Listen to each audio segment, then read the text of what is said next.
முருகன் என்பவர் இந்து சமயத்தில் பரவலாக வழிபடப்படும் ஒரு முக்கிய தெய்வம். இவர் சிவபெருமான் மற்றும் பார்வதி தேவியின் மகன். தமிழர்களால் மிகவும் போற்றப்படுவதால் இவரை தமிழ் கடவுள் என்றும் அழைப்பார்கள். முக்கியமான விஷயங்கள்.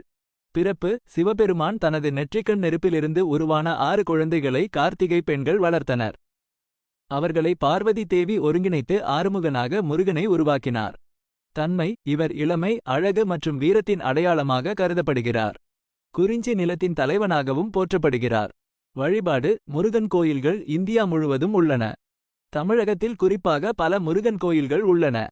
அம்சங்கள்: வேல், மயில், சேவல் இவற்றை முருகனின் குறியீடுகளாக கொள்வார்கள். மேலும் தெரிந்து கொள்ள: முருகனின் பிறப்பு மற்றும் வரலாறு பற்றி பல புராண கதைகள் உள்ளன. முருகனுக்கு பல பெயர்கள் உள்ளன. உதாரணமாக கார்த்திகேயன், குமரன், சுப்பிரமணியன். முருகன் வழிபாடு பல